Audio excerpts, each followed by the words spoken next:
आप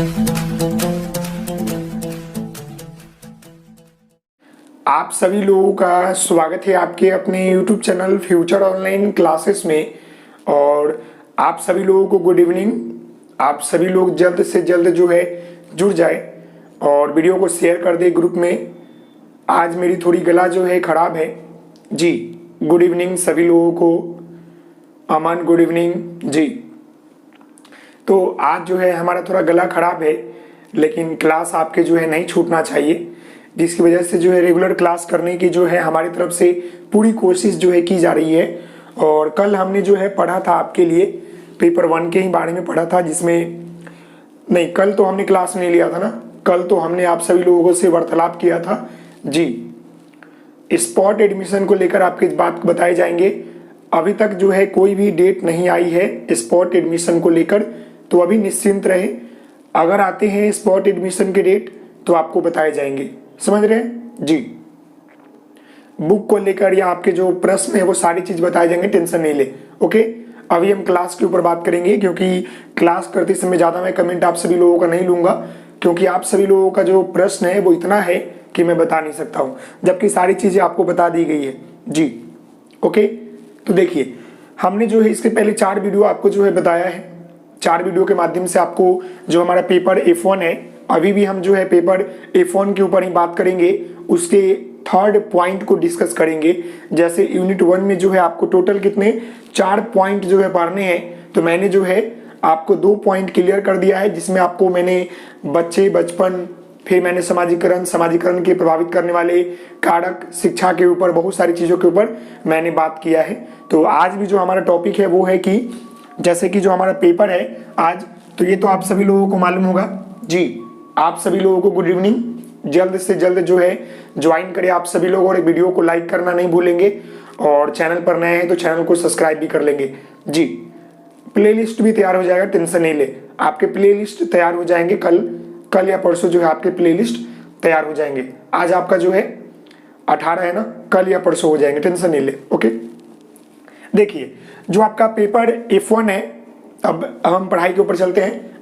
बातें जो है थोड़ा कम करेंगे, क्योंकि यहाँ पर नेटवर्क इशू होते हैं जिसकी वजह से दिक्कत होती है, तो आप मेरी बातों को समझेंगे। ओके, यहाँ देखिए पेपर F1 में जो है आपका यूनिट 1 में जो है आपको बच्चे बचपन और समाज के बारे में जानना है। उस यूनिट में अगर आप आते हैं पॉइंट 3 के ऊपर, तो पॉइंट 3 में जो है आपको यहाँ पर जानना है कि बच्चों का जो समाजीकरण है उसमें अनेक जो संस्थान हैं उनकी भूमिका क्या है। जैसे कोई भी कार्य होता है तो क्या उसमें केवल एक ही लोग कार्य करते हैं? नहीं करते हैं, उसमें बहुत सारे लोगों का योगदान होता है। ठीक उसी प्रकार जो है बच्चों का जो समाजीकरण होता है उसमें केवल बच्चों का ही नहीं उसमें भागीदारी होता है, बल्कि बच्चों के साथ साथ अन्य बहुत सारी चीजों का भागीदारी होता है। जैसे एग्जाम्पल में आप ले ले, ये एक हमारे पास मार्कर है, तो क्या इस मार्कर को बनाने में केवल एक इंसान का भागीदारी है या केवल एक वस्तु का भागीदारी है? नहीं, क्योंकि इसको बनाने में 2-3 लोगों का जिम्मेवारी होगा, 2-3 लोगों का भागीदारी होगा। कैसे? कोई ये डब्बा बनाया होगा, कोई ये इसमें रिफिल वाले बनाया होगा, फिर कोई इसे पैक किया होगा, फिर वो कोई ढोकर लाया होगा दुकानों में, फिर वहां से हम लोगों के पास मिला है, फिर इसे कोई लाने भी गया है, लाया कोई और, यूज कर रहा है कोई और इसका यूज से आप लोग पढ़ रहे हैं। तो बहुत सारी चीजें जो है आपकी डेली लाइफ से जुड़े हुए होते हैं। समझ रहे हैं मेरी बात को जी। तो देखिए आपको पेपर F1 में जो है आपको समाज, शिक्षा और पाठ्यचर्या की समझ के बारे में जो है आपको पढ़ना है, जिसमें आपका यूनिट 1 अभी चल रहा है, और यूनिट 1 के जो है पॉइंट 3 के ऊपर हम बात करेंगे। तो सबसे पहले फिर से हम जो है आप सभी लोगों से यह प्रश्न पूछ ले कि कल मैंने आपको जो है या उससे पहले भी मैंने आपको बताया था कि जो समाजीकरण होता है, बच्चों का समाजीकरण जो होता है वो क्या होता है। सीधा सीधा सवाल आपके आ जाते हैं कि समाजीकरण क्या होते हैं जी। आप सभी लोगों को गुड इवनिंग। ज्वाइन करें जल्द से जल्द, और वीडियो को लाइक भी कर देंगे। अगर आप नए हैं चैनल पर तो चैनल को सब्सक्राइब भी कर लेंगे जी। तो देखिए समाजीकरण जो है ना वो क्या होता है। सबसे पहला सवाल जो है यही है हमारा आप सभी लोगों से कि समाजीकरण क्या होता है जी। किसी को मालूम हो तो आप कमेंट में लिख सकते हैं जी।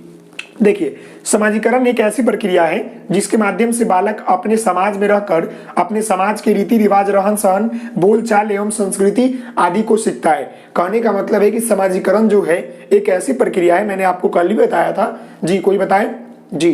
विकास बहुत बहुत बढ़िया बढ़िया जी, अच्छी बात है। चलिए, और आप सभी लोग भी कमेंट कर सकते हैं, बता सकते हैं कि समाजीकरण क्या है। देखिए, समाजीकरण जो होता है ना, एक ऐसी प्रक्रिया है जिसके माध्यम से जो होते हैं बच्चे अपने समाज में रहकर जो है रीति रिवाज, रहन सहन, खान पान, बोल चाल आदि को सीखते हैं। मतलब समाज के सभी नियमों को सीखते हैं और अपने जीवन में उपयोग करते हैं, उसी को हम लोग समाजीकरण कहते हैं। सीधा सीधा तौर पर मैंने आप सभी लोगों के लिए डेफिनेशन यहाँ लिख दिया है कि समाजीकरण एक ऐसी प्रक्रिया है जिसके माध्यम से बालक अपने समाज में रहकर समाज के विभिन्न तरीकों को, रीति रिवाजों को, रहन सहन, खान पान इत्यादि आदि को सीखता है और अपने जीवन में उसका उपयोग करता है, उसी को हम लोग समाजीकरण कहते हैं। तो ये बातें आपको समझ में आ गई होगी। समाजीकरण के ऊपर मैंने 2 वीडियो लिया है पहले भी, ये बातें आपको समझ में आ गई होगी जी। आगे हम बढ़ते हैं तो यहाँ पर आप देख सकते हैं कि बालक के विकास में, यहाँ देखिए, बालक के विकास में समाजीकरण की अहम भूमिका होती है। बालक के विकास में जो है आपके समाजीकरण की अहम भूमिका होती है, क्योंकि बच्चा जब अपने समाज में रहकर समाज के सभी नियम कानून, रीति रिवाज, संस्कृति को सीखता है, तब वो आगे जाकर जो है उसी का यूज वो करता है। समझ गए? हम लोग भी अपने समाज से, अपने रीति रिवाज से बहुत कुछ धारण किए हैं, बहुत कुछ सीखे हैं, जिसका उपयोग जो है हम लोग डेली लाइफ में करते हैं। समझ रहे? जैसे कोई फेस्टिवल मनाना हमारे पूर्वज भी मनाते थे, हम भी बना रहे हैं। उनकी भाषा भी वैसी थी, हमारी भाषा भी वैसी है। समझ रहे? तो ये बातें जो है होती है। आगे हम यहाँ पर बात कर ले, और यहाँ पर बिंदु देख सकते हैं, समाजीकरण को प्रभावित करने वाले कारक निम्नलिखित है। कल भी मैंने इसके ऊपर बात किया था, लेकिन अभी मैं इसको रिकैप कर दे रहा हूँ ताकि आपके जो बच्चे कल वाले वीडियो नहीं देखे थे वो समझ ले। देखिए, समाजीकरण तो आपको मालूम चल गया कि एक ऐसी प्रक्रिया है जिसमें जो है बालक अपने समाज में रहकर समाज के सभी नियम कानून, रीति रिवाज, रहन सहन, खान पान, बोल चाल इत्यादि को सीखता है और अपने जीवन में उसका यूज करता है, उसी को हम लोग समाजीकरण कहते हैं। और समाजीकरण जो होता है बच्चों के विकास में अहम भूमिका अदा करता है। साथ ही साथ समाजीकरण को जो है प्रभावित करने वाले जो कारक हैं वो क्या है, निम्नलिखित है। जैसे कि आपके परिवार हो गए, फिर आपका वातावरण हो गया, फिर आपका समुदाय हो गया, मित्र हो गया, स्कूल हो गया, वंशानुक्रम हो गया, पौष्टिक भोजन हो गया। कल मैंने इसके ऊपर जो है पूरा डिटेल में आपको बताया था। परिवार ऐसा जहां पर झगड़ा होता है, बच्चों के ऊपर बुरा प्रभाव पड़ता है। वातावरण, आपके घर के आसपास का वातावरण गंदा होगा तो बच्चों के ऊपर नकारात्मक प्रभाव पड़ेगा। समुदाय, अगर आपके घर के आसपास का समुदाय जो है गंदा है या गलत गतिविधियों में शामिल है तो बच्चा उस चीज को देखेगा, वही सीखेगा। समझ रहे हैं? आगे हम बढ़ते हैं। मित्र, अगर आपके सहपाठी, जैसे कि आपको मालूम है आपके माता पिता बोलते हैं कि अगर दोस्त बनाना भी होगा तो बेहतर अच्छा बनाना, बुरा लोगों से दूर रहना। फिर यहाँ पर स्कूल है, स्कूल में भी जो है बहुत सारे वहां पर पक्षपात होते हैं, जेंडर विभेद होते हैं, तो उसके कारण जो होता है बच्चों का समाजीकरण क्या होता है, मतलब प्रभावित होता है। चाहे वो जातिवाद को लेकर हो या कपड़ों को रंग रूप देखकर हो, या निम्न किस्म के लोग हैं या उच्चम किस्म के लोग हैं, तो उसको देखकर हो तो बच्चों का समाजीकरण प्रभावित होता है। वंशानुक्रम कहने का मतलब है कि जैसे कि हम लोगों के माता पिता के जो गुण होते हैं वो हमारे जो अंदर है आ जाते हैं। मान लें कि अगर हमारे माता पिता के थोड़े डिसेबल है तो वो गुण जो है बच्चों में भी देखने को मिलता है। किन्हीं के माता पिता को मेंटल प्रॉब्लम है, थोड़ा सा दिमागी हालत ठीक नहीं है, तो वो गुण जो होता है उनके बच्चों में भी आ जाता है। या जैसे आंखों का रंग, अगर किन्हीं का थोड़ा आंख नहीं है तो वो गुण जो है बच्चों में आ जाता है। या किसी के पापा थोड़ा मतलब डिसेबल है पैर से, तो वह गुण जो है बच्चों में भी आ जाता है। तो ये चीजें जो होती है वंशानुक्रम के कारण होती है। समझ गए? आगे हम बात कर ले पौष्टिक भोजन। तो पौष्टिक भोजन जो होता है किसी बच्चों के विकास के लिए काफी महत्वपूर्ण है। जैसे कि हम सभी लोगों को मालूम है कि जब बच्चा छोटा होता है, शैशव अवस्था में होता है, तो सबसे बड़ी जो चीजें होती है उसकी देखभाल होती है। जितने भी माताएं बहनें हमारी वीडियो देख रही होगी और जिनके बेबी होंगे तो वो जानते होंगे कि जब भी बेबी होती है तो बच्चों की देख रेख जो है अहम भूमिका होती है, क्योंकि बच्चा का जो मतलब खंबा बोल सकते हैं उसे, वो स्तंभ होता है, वो वहां से स्टार्ट होता है। समझ गए? जिस प्रकार हम लोग घर बनाते हैं तो पिलर हम लोग मजबूत देते हैं ना, ताकि हमारा घर जो है टिके, उसी प्रकार बच्चों का जो बचपन होता है ना पौष्टिक भोजन के ऊपर ही डिपेंड होता है। अगर हम बचपन में बच्चों को पौष्टिक भोजन नहीं दे पाते हैं तो उनका शारीरिक विकास, मानसिक विकास तेजी गति से नहीं होगा और वो जो है कुपोषण का शिकार हो जाते हैं। अक्सर ऐसा देखने को आता है और भारत में बहुत सारे लोग जो है पौष्टिक भोजन के अभाव के कारण जो आपके कुपोषण के शिकार हो जाते हैं। बहुत सारे नियम कानून इस पर बने हुए हैं, इसीलिए सरकार देखते हैं कि पैसा भी देते हैं बच्चों के देखरेख के लिए। अगर आपके सरकारी हॉस्पिटल में अगर बच्चे का जन्म होता है तो सरकार के द्वारा जो है कुछ पैसे फैमिली को दिए जाते हैं, चाहे वो गरीब हो या अमीर हो, ताकि बच्चों के पौष्टिक भोजन दे सके, ताकि बच्चों का भविष्य जो है बन सके। इसलिए देते हैं सरकार ना, क्योंकि वो छोटा बच्चा, इसलिए देते हैं सरकार कि अगर मान लें कि हमारा ये छोटा बच्चा जो है ना ये भारत का भविष्य है। कैसे? अभी ये छोटा है, लेकिन आगे चलकर जो है यही बच्चा भारत का भविष्य बना सकता है, भारत के लिए कुछ कर सकता है, देश के लिए, समाज के लिए, माता पिता के लिए, अपने पर्यावरण के लिए, सभी कुछ के लिए जो है ये कर सकता है। समझ रहे हैं। अब जो है हम बात करने वाले हैं आगे, यहाँ पर आपके जो है समाजीकरण की प्रक्रिया में अन्य संस्थानों की भूमिका। मैंने यहाँ जो है संस्थान लिख दिया है। समाजीकरण की प्रक्रिया में जो है अन्य संस्थानों की भूमिका क्या है, जैसे कि प्रभावित करने वाले कारक और उनकी भूमिका। थोड़ा सा डिफरेंस है, बाकी आपका मिलता जुलता है। जैसे यहाँ देख सकते हैं, पहला आपका क्या है कि माता पिता की भूमिका क्या है आपका, पहला यहाँ पर आपका माता पिता की भूमिका, दूसरा आपका है परिवार की भूमिका, तीसरा आपका है पड़ोस की भूमिका क्या है, फिर आपका जेंडर की भूमिका, स्कूल की भूमिका और समुदाय की भूमिका। ये भी 6 यहाँ पर पॉइंट है आपका कि समाजीकरण में जो है माता पिता की भूमिका क्या है, समाजीकरण में जो है परिवार की भूमिका क्या है, समाजीकरण में जो है पड़ोस की भूमिका क्या है, समाजीकरण में जेंडर की भूमिका क्या है, समाजीकरण में स्कूल की भूमिका क्या है, समाजीकरण में समुदाय की भूमिका क्या है। जी आप सभी लोगों का गुड इवनिंग। जी स्पॉट एडमिशन होंगे, टेंशन नहीं लोगे। आज आपके जो है 18 तारीख है और आपका जो है नोटिस जो है नहीं आई है, कल तो अंतिम दिन था आपका एडमिशन का। जी स्पॉट एडमिशन होंगे, बुक जो है आप ले सकते हैं, अगर आपको लगता है सक्षम है तो ले सकते हैं। और सरकार जो है बुक के ऊपर बात बोली है कि मिलेगा, लेकिन थोड़ा सा तो इंतजार करना पड़ेगा ना। जी जी जी हाँ समझ रहे हैं। जी बताए जाएंगे, टेंशन नहीं लो के। देखिए तो यह जो है समाजीकरण की प्रक्रिया में संस्थानों की भूमिका है। एक एक करके हम जानेंगे कि माता पिता की भूमिका क्या है, परिवार की भूमिका क्या है, पड़ोस की भूमिका क्या है, जेंडर की भूमिका क्या है, स्कूल की भूमिका क्या है, समुदाय की भूमिका क्या है। इसे हम रब करते हैं, फिर हम इसे जानते हैं कि माता पिता की भूमिका, परिवार और पड़ोस और स्कूल और समुदाय, जेंडर की भूमिका क्या है। ओके, हम जो है समाजीकरण में परिवार की भूमिका के बारे में जान लेते हैं कि जो समाजीकरण होता है उसमें परिवार की भूमिका क्या होता है। जैसे देख लीजिए, किसी भी बच्चों के विकास में परिवार की भूमिका अहम होती है, क्योंकि बालक जो जन्म लेता है तो सर्वप्रथम अपने परिवार में ही रहकर अपने घर के जो उसका वातावरण होता है उसी में वो रहता है, उसी में जो है रहकर वो सारी चीज़ों को सीखता है, गलत सही कार्य को भी सीखता है। समझ रहे हैं। तो देखिए यहाँ पर जो आपका है समाजीकरण में परिवार की भूमिका, तो यहाँ पर डिफिनीशन लिखा हुआ देख लीजिएगा, आप लोग नोट भी कर लीजिएगा। और आप सभी लोगों के द्वारा जो है कॉल आ रहा है, आज भी बहुत सारा कॉल आता है, तो क्लास के समय कॉल नहीं करें आप सभी लोग से निवेदन है, कॉल रिसीव नहीं होगा। यहाँ देख लीजिए समाजीकरण में परिवार की भूमिका के ऊपर बात कर ले तो समाजीकरण करने वाली संस्था, देखिए संस्था के रूप में परिवार की महत्व जो है क्या है, उसकी महत्व भूमिका होती है, मतलब महत्वपूर्ण भूमिका होती है। कहने का मतलब है कि जो समाजीकरण होता है उसमें बालक के समाजीकरण में परिवार की जो भूमिका होती है अत्यंत महत्वपूर्ण होता है, क्योंकि बालक जो है अपने परिवार में ही रहकर सारे रीति रिवाज रहन सहन को सीखता है, क्या सही है क्या गलत है वह सीखता है। क्योंकि जब छोटे बच्चे आप थे तो उस समय अगर माता पिता आपको जो है कोई गलत कार्य करते थे तो आपको दंड देते थे और सही कार्य करने पर आपको चॉकलेट टॉफी दे देते थे। तो इससे क्या होता है कि अच्छा लड़का अच्छा लड़की जो जानकारी होता है ना, विन्यास होता है, उसको जानकारी प्राप्त होता है कि कौन सा कार्य अच्छा है कौन सा कार्य जो है खराब है। समझ रहे हैं। आपको आगे चलकर जो है बहुत सारे दार्शनिक के ऊपर, बेंडूरा के ऊपर जानना होगा कि बच्चा जो है अपने परिवार में, जब छोटे बच्चे होते हैं तो छोटा बच्चा जो है अपने परिवार में जो चीजें देखता है ना उसी का अनुकरण करके सीख लेता है। अगर आपका परिवार का माहौल बेहतर है, अच्छा है, तो बच्चा जो है अच्छा सीखेगा, लेकिन अगर खराब है तो बच्चा जो है वह गलत सीखेगा, जो कि उसके विकास को प्रभावित कर देगा। समझ रहे हैं। यहाँ पर आप देख सकते हैं कि परिवार में रहकर बालक अपने माता पिता, देखिएगा परिवार में रहकर बालक जो है अपने माता पिता से सामाजिक उत्तरदायित्वों का अर्थ, क्षमा के महत्व, सहयोग की भावना तथा मौलिक धारणाओं आदि को सीखता है।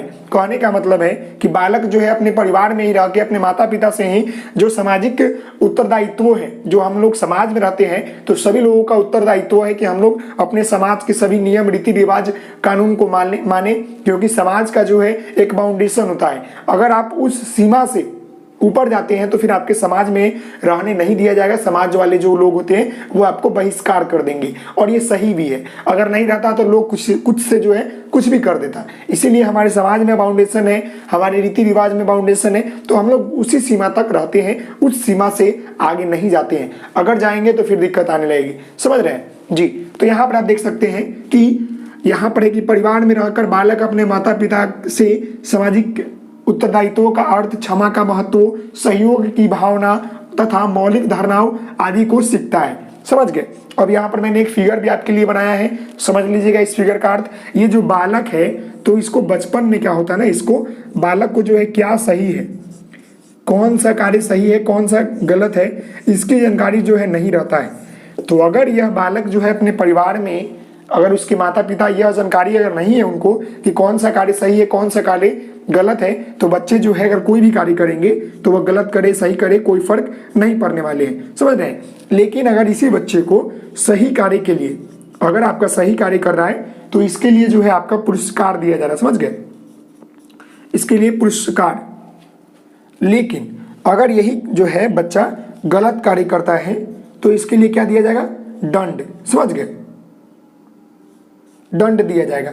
तो इससे क्या होगा, बच्चा को पता चलेगा कि कौन सा कार्य सही है, कौन सा कार्य गलत है। समझ रहे हैं। घर में देखिए, घर से मालूम चलता है कि कौन सा कार्य सही है, कौन सा गलत है। बच्चों को माता पिता ही बचपन में बताते हैं कि अगर आपको कोई टॉफी देता है, कोई चॉकलेट देता है तो मत लेना, क्या लेना है क्या नहीं देना है, वो सारी चीजें जो है बच्चों को बताते हैं। और बचपन में बच्चों को बताना भी जरूरी है, क्योंकि बच्चों के साथ कुछ गलत ना हो, इसके लिए हमें बताना जरूरी है। समझ रहे हैं। यहाँ पर आप देख सकते हैं कि यह हमारा परिवार है, यह हमारा घर है और इस घर में यह बच्चा रहता है, जहाँ पर इस घर में ही रहकर यह अपने माता पिता से, समझ रहे हैं, यह अपने माता पिता से जो है समाज के सभी नियम कानून रीति रिवाज, जो क्षमा का महत्व है, सहयोग की भावना है, एक दूसरे की मदद करने की भावना है, वह सारी चीजों को वो सीखता है। इसलिए जो है समाजीकरण में परिवार की भूमिका जो है अहम है।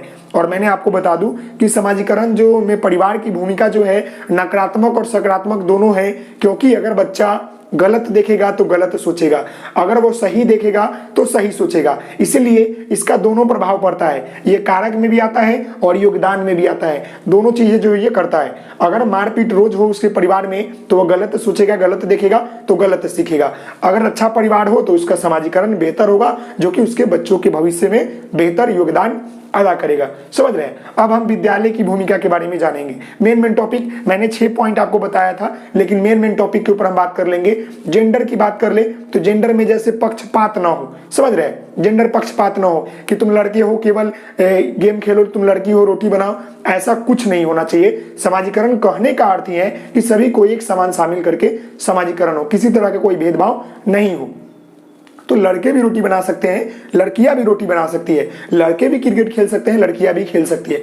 ऐसा नहीं है कि केवल लड़के और कर सकते हैं या लड़कियां कर सकती है, दोनों बोथ कर सकते हैं, दोनों को अधिकार है, दोनों को समान है। और एक और महत्वपूर्ण यह बात है कि आज जो है हर क्षेत्र में लड़का और लड़की दोनों बेहतर कर रहे हैं। कोई ऐसा क्षेत्र नहीं है जहां पर लड़का नहीं हो, जहां पर लड़की नहीं हो, सारे क्षेत्र में आपको देखने को मिल जाएंगे। पहले जमाने में बहुत कुछ था, लेकिन अभी जो है इसमें चेंज आया है। तो जेंडर वाले में आप लिख देंगे। समझ रहे हैं। आगे हम बात करते हैं। अब हम जो है विद्यालय की भूमिका के ऊपर बात कर लेंगे। मित्र की भूमिका की बात कर ले तो मित्र भी जो है आपका वही है। अगर आप अच्छे मित्र बनाते हैं तो अच्छा सीखेंगे, अगर आप गलत मित्र बनाते हैं तो गलत सीखेंगे। तो अगर आपका अच्छा मित्र हो तो आपके समाजीकरण में अच्छाई आएगा, अगर आपका बुरा मित्र हो तो आपके समाजीकरण में क्या होगा, बुराई शामिल होगा। समझ रहे हैं। यही सब सारी बातें आप जो है लिख सकते हैं। अभी हम विद्यालय के ऊपर आ रहे हैं। समझ रहे हैं कि जो हमारा समाजीकरण में विद्यालय की भूमिका क्या है। ओके, समाजीकरण की प्रक्रिया में विद्यालय की भूमिका को जो है जान लेते हैं कि विद्यालय की भूमिका जो है बच्चों के समाजीकरण में क्या क्या है। क्योंकि बच्चा जो होता है सर्वप्रथम अपने विद्यालय जाने से पहले वो अपने परिवार में अपने समाजीकरण को स्थापित करता है, सीखता है, उसके बाद जो है वो विद्यालय जाता है। तो क्या विद्यालय जाने से पहले बच्चों का समाजीकरण जो है परिपूर्ण हो जाता है? तो नहीं। बालक का जो समाजीकरण होता है वो परिपूर्ण जो होता है केवल घर में नहीं होता है, बल्कि जब वो विद्यालय जाता है तब जो है वहां जाकर वो सही तरीके से वो अपने समाजीकरण को स्थापित करता है अपने अंदर। समझ रहे हैं। तो यहाँ देखिए, अभी हमने आपको परिवार के बारे में बता दिया, विद्यालय की। अब हम विद्यालय की भूमिका के ऊपर बात कर लेते हैं। तो यहाँ देखिए, समाजीकरण में विद्यालय की भूमिका क्या होगा, और यह जो है आज का हमारा जो है अंतिम टॉपिक होगा। इसके पूरे सार को बताएंगे, पूरे कंसेप्ट को बताएंगे, जो भी चीजें हैं। फिर आपको हम कल मिलेंगे। और आप सभी लोगों का क्लास करने में कैसा लग रहा है जरूर कमेंट कीजिएगा। और आप सभी लोगों का कमेंट आ रहा है लेकिन मैं उसको जवाब नहीं दे पा रहा हूँ, उसके लिए मुझे माफ कीजिएगा, क्योंकि नेटवर्क इशू होते हैं जिसकी वजह से मैं जवाब देने में थोड़ा असमर्थ हूँ जी। तो देखिए समाजीकरण में विद्यालय की भूमिका को लेकर है। तो यहाँ पर देख सकते हैं कि परिवार के बाद जो होता है ना, विद्यालय जो होता है बच्चों के समाजीकरण में अहम योगदान जो है अदा करता है। समझ रहे हैं? कॉल भी आप सभी लोगों का ज्यादा आ रहा है। यहाँ देख सकते हैं कि परिवार के बाद, यहाँ देखिए परिवार के बाद विद्यालय सबसे बड़ा महत्वपूर्ण योगदान देता है बालक के समाजीकरण में, क्योंकि बालक स्कूल में खेल प्रक्रिया द्वारा, देखिएगा जब बालक स्कूल में जाता है तो कहने का अर्थ है कि स्कूल में केवल एक समाज के, एक धर्म के लोग तो जाते नहीं है या एक जाति के लोग तो जाते नहीं है, वहां तो अनेक प्रकार के, अनेक जाति धर्म के लोग जो है, लोगों के बच्चे जो है विद्यालय जाते हैं, जहां पर उनके अंदर बचपन से ही जो है वैसी प्रकृति नहीं होती है, पक्षपात की प्रकृति या भेदभाव की प्रकृति, वो अपने समाज से ही सीखता है। क्या हम लोगों को माता पिता ने बताया हिंदू और मुस्लिम में आपस में जातिवाद करना? नहीं, हम लोग अपने समाज से सीखे। वर्तमान समय में आप टेलीविजन सिखा रहा है, नहीं बोलना चाहिए, लेकिन थोड़ा सा एग्जाम्पल के तौर पर मैं आपको बता दूं, जातिवाद को बढ़ावा दिया जा रहा है। अरे सभी लोग एक है, हम सभी लोग इंडियन हैं, इसके अलावा कुछ नहीं है, यह सोच कर चलना चाहिए। मानते हैं कि कुछ लोग बुराई करते हैं कि तो क्या केवल एक जाति के लोग ही बुरे होते हैं? ये भी सोचने की बात है। नहीं, अगर आप एक शिक्षक बनने वाले हैं ना, तो आपको जातिवाद के ऊपर जाना ही नहीं है। आपको सभी लोगों को एक साथ शामिल करके सभी को एक समान शिक्षा देना है, चाहे वो अमीर हो, चाहे वो गरीब हो, चाहे वो कोई भी जाति धर्म का हो, क्यों ना वो उसके पिता बदमाश हो। समझ गए? अगर किसी बच्चे के पिता बदमाश भी होते हैं ना, तो उनके बच्चे अगर आपके विद्यालय में पढ़ने आ रहे हैं तो आपका कर्तव्य बनता है कि उस बच्चों को अच्छा शिक्षा दिया जाए। ये नहीं बोल दिया जाए कि आपके पिता चोर हैं, आपको हम नहीं पढ़ाएंगे, आपको विद्यालय से आउट करते हैं। ये जो चीजें होती है ना, बच्चों के अंदर और नकारात्मक चीजें पैदा करती है, जो कि वही आगे चलकर और खतरनाक रूप को धारण कर सकता है या गलत ट्रैक पर जाकर गलत गतिविधि कर सकता है। इसीलिए अगर आप एक शिक्षक है ना, तो आपके ऊपर जो है बहुत सारे लोगों का जो है भार टिका हुआ है। समझ रहे हैं? केवल आपका नहीं, बहुत सारे लोगों का भार टिका हुआ है। इसलिए जो है हमारा कर्तव्य बनता है कि हम बच्चों की सभी चीजों को ध्यान में रखते हुए उनको शिक्षा दें, और बिना किसी भेदभाव के। समझ रहे हैं? अगर आप भेदभाव करते हैं तो बड़ी दिक्कत होगी। इसलिए यहाँ पर देखिए कि लिखा हुआ है कि परिवार के बाद विद्यालय में सबसे महत्वपूर्ण, देखिए परिवार के बाद जो है सबसे बड़ा महत्वपूर्ण योगदान जो समाजीकरण में देता है वो विद्यालय देता है, क्योंकि विद्यालय जो होता है केवल वहां पर अनेक प्रकार के लोग होते हैं, अनेक जाति धर्म के बच्चों के वहां पर पढ़ने आते हैं, तो उनका समाजीकरण बेहतर तरीके से होता है। आपस में इंटरेक्ट करते हैं तो उनका समाजीकरण बेहतर तरीके से होता है, क्योंकि वो एक दूसरे को जानते हैं, एक दूसरे के साथ खेलते हैं, कूदते हैं, खाते हैं, पीते हैं, बैठते हैं, पढ़ते हैं, तो वहां पर भेदभाव नहीं होता है। वो सभी चीजें जो है परिपूर्ण जानते हैं। समझ रहे हैं? तो इसे आप नोट कर सकते हैं कि परिवार के बाद विद्यालय सबसे बड़ा महत्वपूर्ण योगदान देता है बालक के समाजीकरण में, क्योंकि बालक स्कूल में खेल प्रक्रिया, जब वो बालक खेलते हैं तो क्या उस समय जाति हम लोग देखते हैं, मेरा दोस्त हो कोई भी जाति को हम खेलेंगे तो खेलेंगे। समझ रहे हैं? खेल प्रक्रिया के द्वारा सहयोग की भावना, अनुशासन, सामुदायिक कार्य, संस्कृति, रीति रिवाज आदि को जानते वो सीखते हैं। जानना और सीखते हैं। समझ रहे हैं? आदि को जानते वो सीखते हैं, इसके माध्यम से वो क्या करते हैं, सीखते हैं। तो ये बातें आपको समझ में आ गई कि बालक जब स्कूल जाता है तो स्कूल में क्या होता है कि अनेक जाति धर्म के बच्चे आते हैं पढ़ने, तो वह खेल प्रक्रिया के द्वारा जो है वह स्कूल में जो है सहयोग की भावना, अनुशासन की भावना, नैतिक की भावना, फिर उसके बाद संस्कृति, रीति रिवाज, रहन सहन, खान पान, बोलचाल इत्यादि को जो है वो सीखता है। एक दूसरे के साथ इंटरेक्ट करता है, एक दूसरे के साथ अनुकरण करता है, तो वो सीखता है। ये बातें आपको समझ में आ गई? जी, समझ गए? इसे नोट भी कर सकते हैं। यहां भी एक और महत्वपूर्ण पॉइंट लिखा हुआ है कि विद्यालय केवल बच्चों के लिए औपचारिक शिक्षा, यहां देख सकते हैं, बच्चे के लिए केवल औपचारिक शिक्षा ही नहीं देता बल्कि अनौपचारिक शिक्षा भी देता है, जिनसे उनका समाजीकरण जो होता है बेहतर होता है। समझ गए? ये बातें यहाँ पर दो चीजें समझने की फिर है। एक आपका जो होता है औपचारिक शिक्षा, ये देखिएगा औपचारिक शिक्षा, और एक जो होता है आपका अनौपचारिक शिक्षा।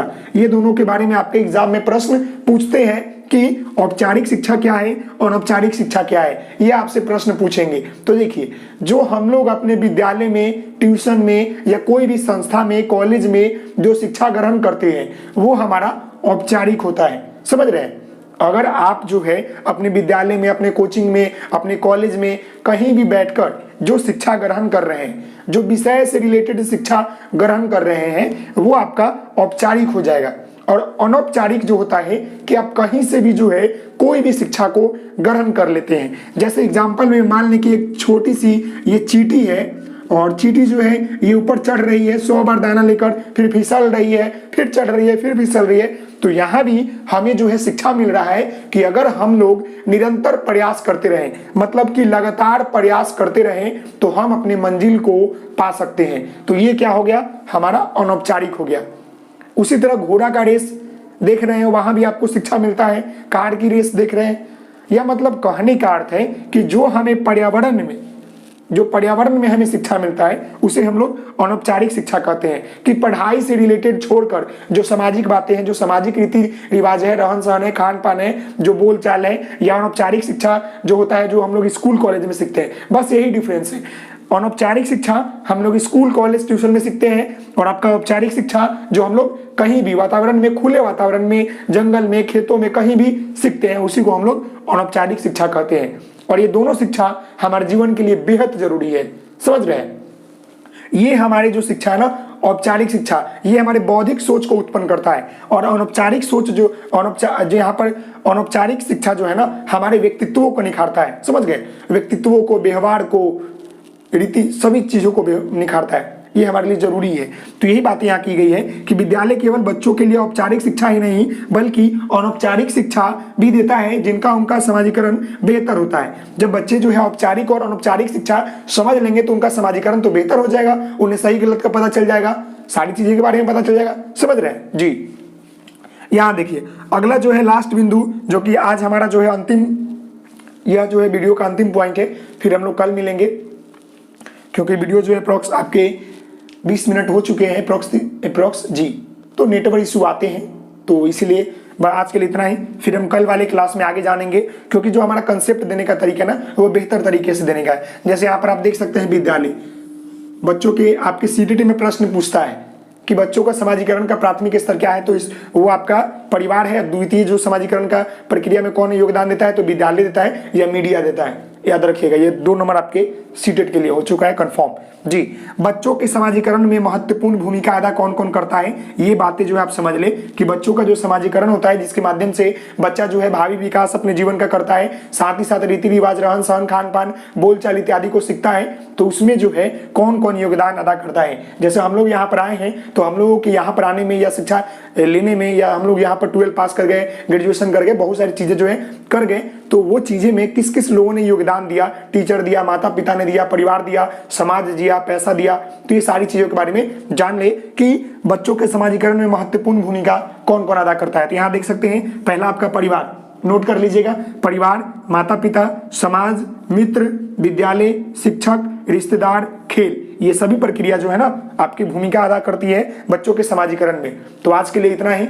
आप सभी लोगों को बहुत बहुत बधाई हो कि आप सभी लोगों को कॉलेज मिल गया, क्लास भी कर रहे हैं जी। स्पॉट एडमिशन होंगे, बात जी, स्पॉट एडमिशन होंगे, टेंशन नहीं। आपके मैं देख रहा हूँ कमेंट, सारी चीजें आपको बताई जाएगी। नोट्स लेना है तो नोट्स के लिए आप कॉल कर ले नंबर पर, वहां पर आपको जानकारी मिल जाएगी। और ये क्लास जो है 2022 से 24 वाले सेशन का ही चल रहा है, जिसमें सारी प्रक्रिया आपको बताई जा रही है, समझ रहे हैं। टेंशन नहीं लेना है, सारी चीजें आपको बताई जाएगी। तो आज के लिए इतना ही। आप सभी लोग हंसते रहे, मुस्कुराते रहे और इसी तरह पढ़ते रहे मन लगाकर। और चैनल पर नए होंगे तो चैनल को सब्सक्राइब कर लेंगे, वीडियो को बिना लाइक के नहीं जाएंगे, क्योंकि आप सभी लोगों का लाइक जो है ना हमें मोटिवेशन देता है। तो प्लीज लाइक तो करना बनता है। ओके, मिलते हैं नेक्स्ट वीडियो में, तब तक के लिए धन्यवाद। जय हिंद, जय भारत। ओके।